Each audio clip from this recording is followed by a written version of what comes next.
one of Gary Glitter's victims said his release from prison was not the justice she was promised.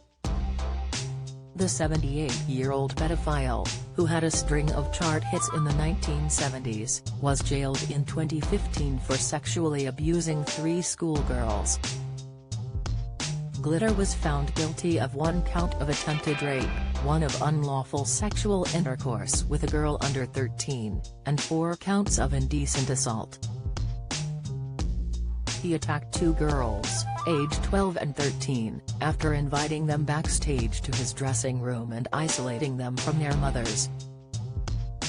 Glitter's 3rd victim was less than 10 years old when he crept into her bed and tried to rape her in 1975.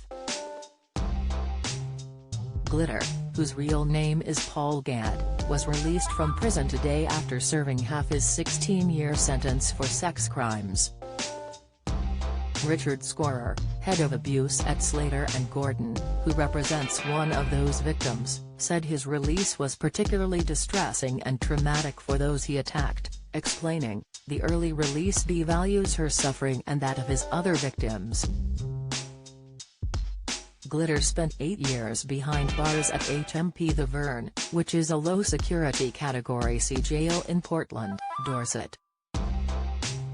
The pedophile singer was freed automatically halfway through a fixed-term determinate sentence and will now be subject to license conditions.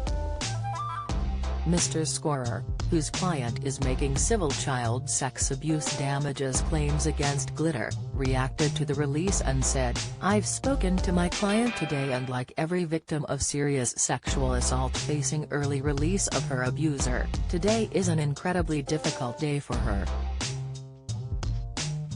The abuse, including repeated rapes which our client suffered from the age of 12, have left her with a life sentence."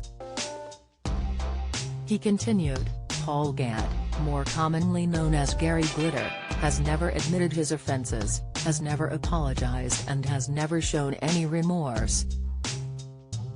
It is therefore particularly distressing and traumatic to read of him being released halfway through his sentence, albeit on license.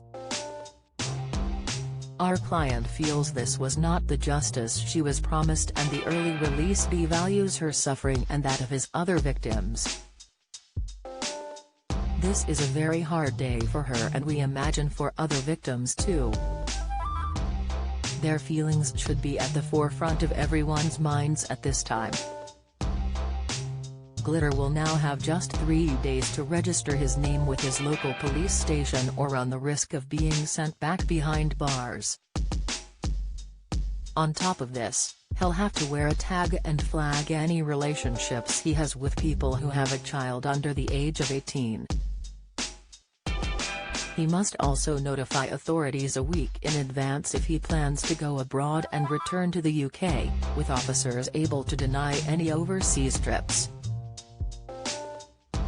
Follow Mirror Celebs on Snapchat, Instagram, Twitter, and Facebook.